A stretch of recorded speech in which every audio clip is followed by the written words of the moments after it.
गावच्या मिष्टी दिलेल्या आहेत त्या गोरगरिबाचा छळ करतात. गोरगरिबाला न्याय देत नाही ते पेशंटला पैसे हातात घेतात, दवा ऍडमिशन देतात, तिथं ऍडमिट करतात. बरं का वाजपेयी सरकारने म्हणलं होतं गोरगरिबा करता अटल बिहारी वाजपेयी स्वतः पंतप्रधान असतानाही चालते. उद्घाटनाला बाहेर गावच्या वाटेल तर मोठ्या मोठ्या मिष्टी दिलेल्या आहेत त्या. काय केलं पाहिजे, काय शिक्षा दिली पाहिजे यांना? शिक्षा काय दिली पाहिजे? गोरगरिबाला पेशंटला न्याय द्यायला पाहिजे लोकांनी. आहे आलं का समज मी? हे जे गोरगरीब येतात ओपीडी नॉर्मल बिनबिकारीची म्हणतात, त्याला गोळ्या औषध देत नाही, काय नाही, सह्या घेतात आणि ते फाईलला लावतात.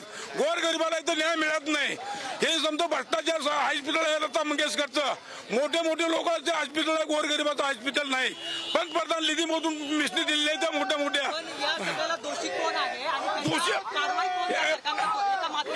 हे लता मंगेशकर आहे ना, लता मंगेशकर नाही तर बघायला पाहिजे येऊन. त्यांचे नातू आहे काय ते, त्यांचे नातू आहे काय ते इथे.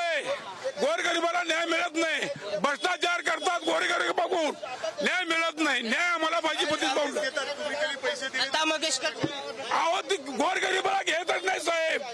वाजपेयी सरकार असताना गोरगरिबाकरता हॉस्पिटल बोललेलं आहे वाजपेयी सरकारनं, पंतप्रधानानं.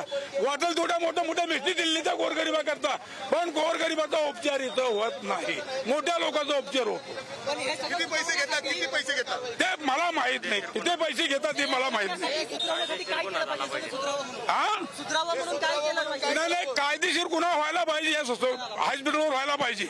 बरं का मेन लता मंगेशकर आहे, तिचे नातू आहे काय तिथं बघणारे. गोरगरिबाला न्याय मिळत नाही. समजे 2 नंबरवाले इथे येतात लोक, गोरगरिबाला न्याय मिळत नाही.